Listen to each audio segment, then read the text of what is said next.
En las últimas horas, oyentes amigos, ha sido también materia de controversia las diferentes lecturas que se han dado al dictamen emitido por el Comité de los Derechos Humanos de las Naciones Unidas respecto de una queja o denuncia presentada por los hermanos William y Roberto Isaías Dazum.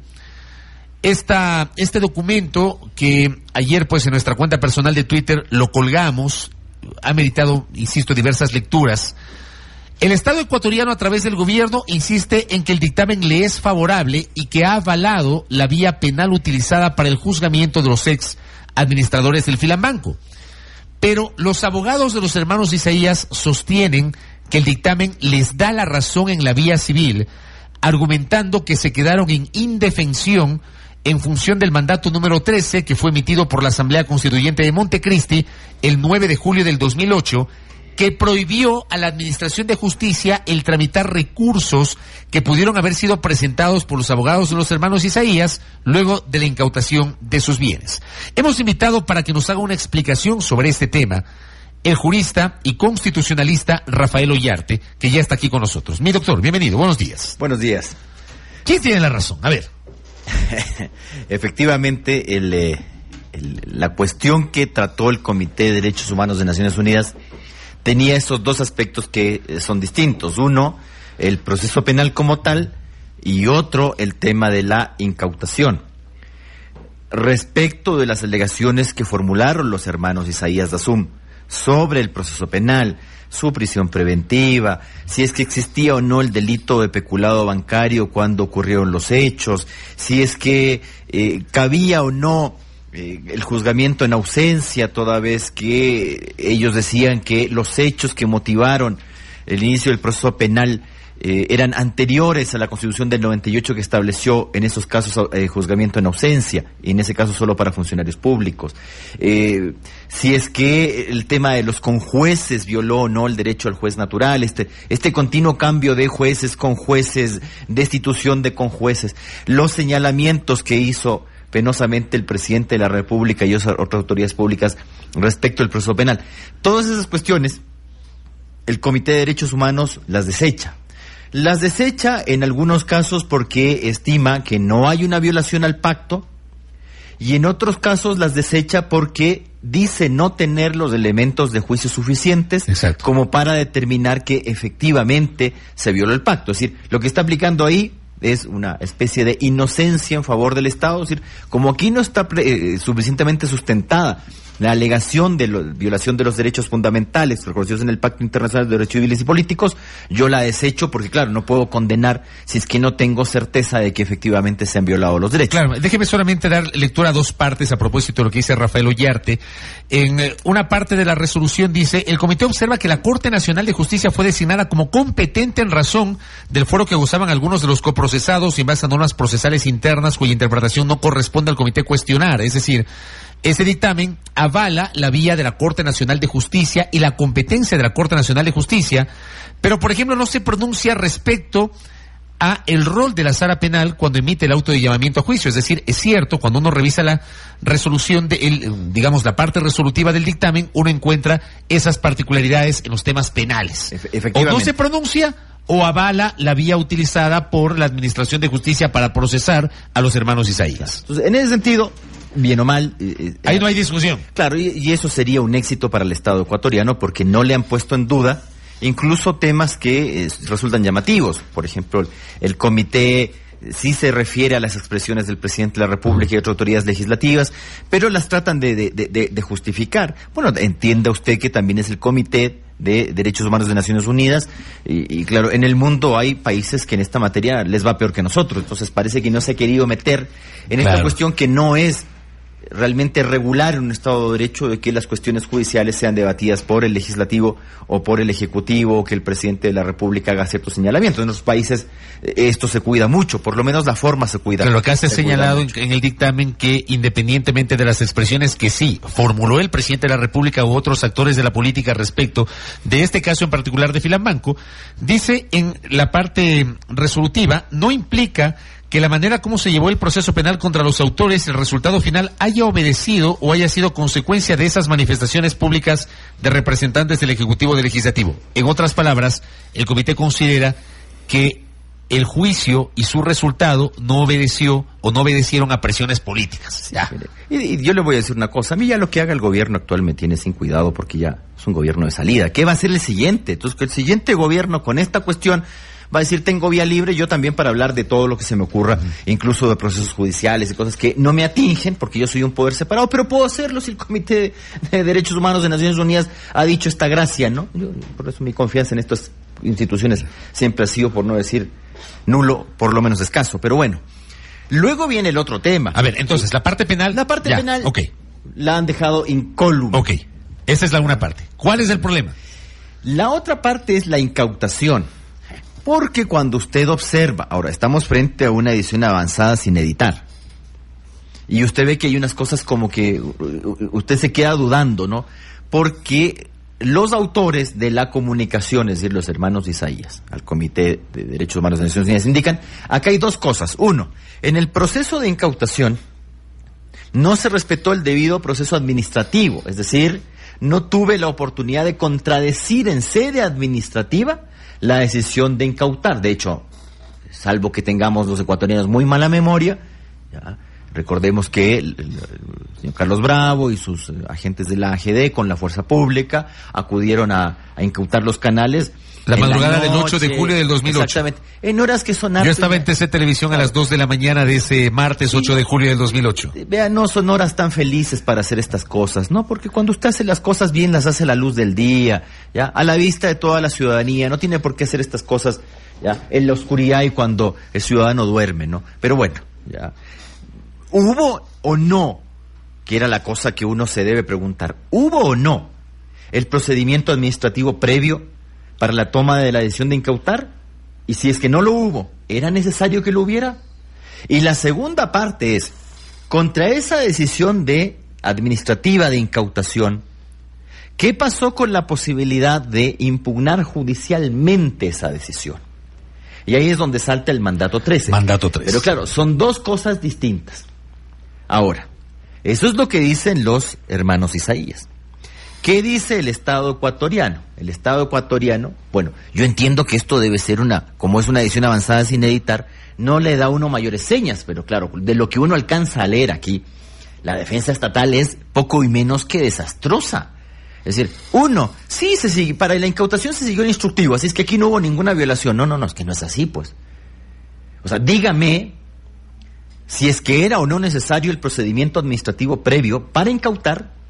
Es decir, si era un trámite separado del que llevaba a cabo la AGD respecto de del saneamiento del banco y la liquidación, o era parte de aquel. Porque si era parte de aquel, usted puede decir, yo no requiero un trámite administrativo separado para incautar, sino que la incautación es en sí mismo el resultado de un procedimiento administrativo en curso. Por lo tanto, usted podía así desechar la alegación de los hermanos Isaías, pero el Estado ecuatoriano no dice eso, o sea, lo que yo leo acá. Debe ser, ojalá que así sea, un problema solo de la redacción de esta decisión del Comité de Naciones Unidas.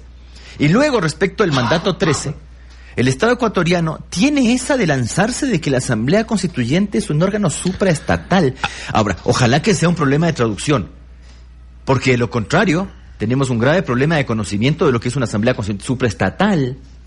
Pero si luego dice que es un órgano que expresa la voluntad soberana del pueblo. Pero a ver, pero esa asamblea es un elemento del Estado. Pues. Esa asamblea se llamó a sí mismo Asamblea Constituyente de plenos poderes. Pero de plenos poderes. Ya, ¿qué significa eso? ¿Cuál es la diferencia? A ver. Plenos poderes de supraestatal. A ver, vamos. Cuando usted convoca una asamblea constituyente, ¿lo hace para cambiar constituciones o para reformarlas? Si puede lo más, también puede lo menos. De hecho, el Tribunal Constitucional, nombrado luego del tema de los diputados de los manteles, ¿se acuerda? Uh-huh. Ya, se nombró, y que luego se conformó como Corte Constitucional de Transición. Que no está, figura que no estaba en el régimen transitorio de la Constitución. Pero eso no lo vamos a discutir. Ya, a mí esa cosa me da lo mismo, esa cuestión, a la larga. ¿Ya? Ocurre que ese Tribunal Constitucional, que luego se transformó en Corte en Transición, indicó que la Asamblea Constituyente solo podía hacer eso: hacer constitución o reformarla, y por lo tanto no podía ejercer el poder constituido, como era nombrar o destituir funcionarios, ejercer el poder constituido, intervenir a los órganos del poder constituido. Es decir, dio todas las limitaciones que tiene el ejercicio del poder constituyente. El poder constituyente no reemplaza al soberano, ni reemplaza a los demás órganos del poder público designados o nombrados por el soberano, que es el pueblo. Pero luego, cuando ya se nombra la Asamblea Constituyente, y cuando ésta expide ese bendito mandato constituyente 1, que ahí sí dijo... Ahí cesó pues a la Asamblea, que sus al poderes Congreso Nacional. no eran solo los de hacer la Constitución, que era para lo cual lo habíamos convocado los ecuatorianos en la consulta popular de abril del año 2007. Porque eso nos preguntan, sí, para modificar el marco institucional, y para eso se llamó la Asamblea Constituyente, no para otra cosa. Pero estas asambleas constituyentes, que son prácticamente unos monarcas absolutos, multicéfalos, lo que hace es decir, yo ejerzo los plenos poderes. Y ojo, esa Asamblea Constituyente, ese mandato constituyente 1, suscrito por el entonces presidente de la Asamblea Constituyente, Alberto Acosta, y otros excorreístas, ¿no? Esta gente que hoy día habla del Estado de Derecho, pero que hicieron estas cosas. Dijeron que las decisiones de la Asamblea eran inimpugnables, todas, y que cualquier juez que admitiera el trámite, o sea, ni siquiera que concediera, sino que admitiera el trámite, tenía que ser destituido y procesado penalmente. Pero por Dios, eso hicieron. Permítame leer justamente el artículo 2 de ese mandato constituyente 13 para conocimiento del 13 para conocimiento de nuestro público. Solo reitera el 1. Exacto. El 1, claro, va en esa línea porque fue la génesis de lo que pasó con la constituyente. De hecho, la Asamblea fue cesada y de hecho algunas autoridades... El Congreso, mejor dicho, para hablar con propiedad. El Congreso de la República fue cesado y las también... demás autoridades fueron cesadas. Exacto. Y luego las reeligieron. Las nombraron. Algunos incluso fueron ratificados y otros no. Se me ocurre, por ejemplo, el superintendente de telecomunicaciones no fue nombrado él mismo, sino que nombraron otro. En el artículo 2 del mandato 13 dice: declara que la resolución del AGD del 8 de julio del 2008, expedida por el gerente general de la Agencia de Garantía de Depósitos, no es susceptible de acción de amparo constitucional u otra de carácter especial, y si de hecho se hubiera interpuesto, será inmediatamente archivada sin que pueda suspender o impedir el cumplimiento de la referida resolución. Los jueces o magistrados que abocaren conocimiento de cualquier clase de acción constitucional relativa a esta resolución y aquellas que se tomen para ejecutarla, implementarla o cumplir a cabalidad deberán inadmitirlas bajo pena de destitución y sin perjuicio de la responsabilidad penal a la que hubiera lugar. Le pregunto a Rafael Ollarte, este texto, como acabo de leer, incluido en el artículo 2 del mandato 13, y en función de este pronunciamiento del Comité de Derechos Humanos de la ONU, ¿significa que, en efecto, a los señores expropietarios del Filambanco, la constituyente les dejó en estado de indefensión? Sí. ¿Esa es la lectura? Sí, por supuesto. ¿Se vulneró sus derechos y garantías para defenderse? Sí. Sí, y con la gentil colaboración de la Corte en Transición. Ese es el problema. Sí, ¿por qué? Porque ese mandato constituyente 13, que es producto del mandato constituyente 1, porque esta facultad de emitir mandatos constituyentes no estaba en la consulta popular, a nosotros no nos preguntaron eso, no estaba en el estatuto por el cual nosotros votamos en la consulta popular, sino que ellos mismos se crearon a sí mismos la facultad de dictar mandatos constituyentes. De hecho, ¿de dónde sale la facultad de dictar estos, con esa curiosísima denominación, mandatos constituyentes? Del mandato constituyente 1, que decía que todas sus decisiones eran inimpugnables. Ese mandato fue impugnado, entre otros, de lo que yo recuerdo, por Jorge Zavala Egas, que es ahora abogado de los Isaías.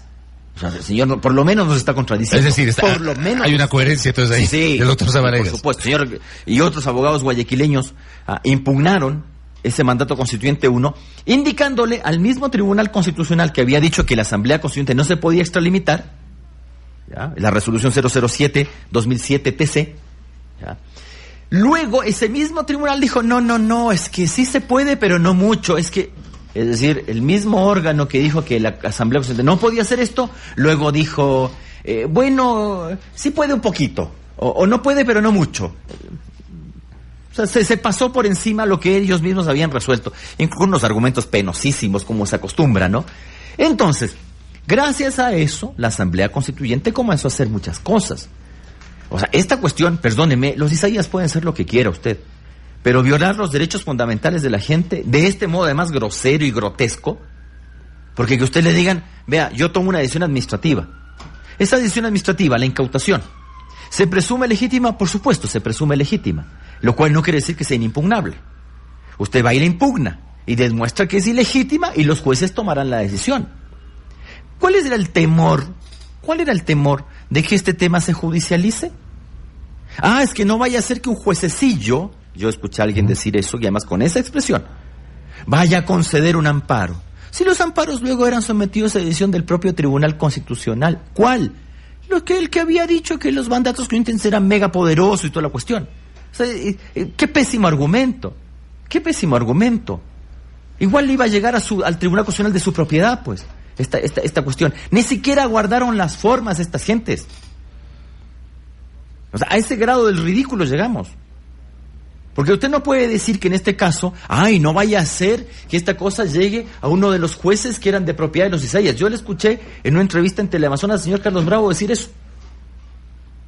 Sí, pero ¿y quién era el tribunal de segunda instancia? El Tribunal Constitucional presidido por Patricio Pazmiño. ¿Qué? ¿Me está diciendo que ese Tribunal Constitucional también era propiedad de los Isaías? Que luego fue la Corte Constitucional de transición. A ver, pero, o sea, guarde las formas. Lo que pasa es que en todo este periodo extraño de 10 años, hemos tenido un sobrepasamiento continuo y permanente del ordenamiento jurídico, a veces sin necesidad de hacerlo. Ya, entonces aquí estamos de acuerdo en que el dictamen, la lectura del dictamen es que se transgredieron, se violaron los derechos y garantías fundamentales de dos, en este caso de personas que podían presentar recursos administrativos y judicializar el tema. Cuidado, que no está claro, y aquí viene la discusión. Me parece. ¿Qué es lo que está diciendo el Comité de Naciones Unidas en este pronunciamiento? Respecto de que cuándo se violó ese derecho a la defensa. ¿En el procedimiento administrativo que debió haber sido contradictorio? ¿O en el juicio? ¿O en la imposibilidad de impugnar esa decisión administrativa ante los jueces? Porque son dos cosas distintas, por eso le insisto. Una cosa es la incautación como medida administrativa resolutiva de la AGD. Porque los Isaías que alegan que esa decisión administrativa tenía que haber sido objeto de un proceso administrativo contradictorio. Es decir, que usted diga, vea señor, le voy a incautar. Y el otro diga, sí, pero estos bienes no son míos, o sí son, o yo no debo. ¿Ya? Y tome la decisión. Bueno, pero la resolución de la AGD dice se incauta todo, inclusive aquellos bienes que se presume pertenecen a ellos, aunque no estén a su nombre. Sí, pero era por el artículo 29 de la ley de la AGD. Exacto. Por si acaso. ¿Ya? Ahora, la cosa no es el fondo, si está bien o mal incautado en el fondo, sino si el procedimiento que se siguió para incautar fue el adecuado. Sobre eso no aparecen cosas en la decisión. Y esto nos va a traer dificultades. Porque claro, y además lo dice de un modo muy corto, dice, dictamina que el Estado parte violó el derecho de los autores. Para el señor Long esto está perfecto porque esto... El señor aprendió a leer castellano. Es el número 8, ¿no? El número 8. Sí, cómo no. Dictamina que el Estado violó el derecho de los autores bajo el artículo 14.1 del pacto en un proceso con las debidas garantías en la determinación de sus derechos y obligaciones de carácter civil. La pregunta es, y además nos da 180 días para reparar esto. Eso le iba a preguntar. ¿Qué quiere decir? ¿Qué significa eso? La reparación. ¿Qué significa? Querrá decir que tenemos que habilitar el procedimiento para impugnar la decisión de la AGD. ¿O querrá decir que les devuelve? Quiere decir que en realidad para que la AGD haya tomado esa decisión tenía que seguir un procedimiento administrativo previo. Naturalmente los amigos Isaías dirán lo segundo, no dirán, aquí dice que se violaron mis derechos en el proceso civil. ¿Y me tienen que devolver los bienes o no? Ojo, y hay que hacer presente que en este pronunciamiento se le denomina proceso civil al de incautación, por si acaso. Exacto. Utilizan no es un juicio civil. Es la incautación le está llamando proceso civil en el 2.16 del dictamen. Porque claro, dicen, a ver, proceso civil, ¿será el procedimiento jurisdiccional que debió haber tenido la posibilidad de abrirse frente a la incautación o se refiere al procedimiento administrativo seguido antes de la incautación? Y aquí va a venir la dificultad. Y aquí van a venir los problemas. Porque incluso si yo dijera que es lo segundo, esto es, que la decisión de la AGD se presume legítima y por lo tanto es ejecutiva y ejecutoria, como ocurrió porque se ejecutó y hasta ahora los canales siguen incautados y toda esta cuestión. Ábrele la posibilidad de impugnar esta cuestión. ¿Qué posibilidad de impugnar tengo yo hoy día? A través de los canales que tenía en el año de 2007-2008, cuando había la acción de amparo que hoy no existe. Ahora se llama acción extraordinaria de protección. No es que se llama. Es otra figura. Es otra cuestión distinta. Si bien el objeto de una acción de protección es el mismo, es la protección de los derechos fundamentales, al igual que la acción de amparo, son procedimientos de naturaleza jurisdiccional distinta. El uno es cautelar y el otro es de conocimiento. Doctor, se me termina el tiempo en 30 segundos, porque creo que ese es el kit del asunto. ¿El Estado deberá devolver los bienes a los Isaías en función de esos 180 días? Es que es la pregunta del millón. Eso es lo que tenemos que resolver. Es la pregunta del millón. Exactamente. Porque hay gente que dice, a ver, el doctor Zavala dijo hace 2 días. Claro que va a decir eso. Claro, dice, que la reparación tiene un costo de más o menos $1.000 millones, cifra que además no dice la resolución de... No dice nada. Exacto, no dice nada. No dice hay que devolverles los canales o los medios incautados. No dice nada de eso. Pero habla de 180 días para establecer medidas de reparación. Exactamente. Y le pregunto, ¿cuáles son? Exacto. ¿Volver al procedimiento administrativo que ya está caducado para incautar otra vez? ¿Devolver los bienes o permitir la impugnación que usted ya no permitió hace 9 años? ¿Quién determina eso? Ahora, como no se puede hacer eso, tendría que existir reparación material. Ahora, ¿quién determinará esta cuestión? Primero el propio comité, porque el propio comité se hace ejecutor de su decisión. El Ecuador es parte de esta cuestión. Ya veremos por dónde nos llevan. Lo que sí hay que decir, naturalmente yo entiendo que los hermanos Isaías dirán lo uno, y se irán al un extremo. ¿Y el Estado dirá otra cosa? ¿Al extremo cuál? Devuélvame todo. Y el Estado se irá al otro extremo. Bueno, entonces impugne esto judicialmente, ¿qué es lo que dice? Porque como el mandato 13 era el que le impedía demandar, demande no más. Ahora, para hacer eso, ese mandato 13 debería ser derogado por la Asamblea Nacional. ¿Y puede hacerlo? Porque los mandatos constituyentes, de conformidad con la segunda o quinta transitoria de la Ley Orgánica de la Función Legislativa, tienen rango orgánico y por lo tanto pueden ser modificados o derogados por la Asamblea Nacional siguiendo el trámite de ley orgánica. ¿Lo van a hacer? ¿Es eso lo que nos están pidiendo? Es decir, lo que pasa es que podemos ir al un extremo y al un extremo que es todo y al otro extremo que es al nada. final del camino, entonces, el Estado tendrá que sentarse a negociar con los Isaías. Yo no sé si el Estado se pondrá a negociar. El Estado de la Nación Ecuatoriana, además, ni plata tenemos para negociar nada, o sea... Pero si negociamos con Oxy, pues... Pero ¿con qué ropa podemos hoy día negociar algo? Lo más probable es que lo que va a hacer el Estado es patear la pelotita y que esta cosa se solucione lo más cercanamente posible al 24 de mayo del próximo año y que el pastelito se lo lleve el pobre que viene. Con esto sí cierro. Cuidado con las repeticiones, ¿no? Esa es otra cosa que también se ha dicho en redes. Con esto sí cierro. ¿Es impugnable ese dictamen de la Comité de Derechos Humanos de Naciones Unidas? No, señor, no. Son decisiones distintas. Esto no tiene nada que ver con el sistema interamericano. Esto es... Ojo, no es una sentencia, es un dictamen del Comité de Naciones Unidas. Pero no es susceptible de impugnación. Bastante grave. Correcto. Doctor, gracias por el tiempo y por habernos generado esta explicación. El doctor Rafael Ollarte, constitucionalista, hablando sobre el caso Isaías.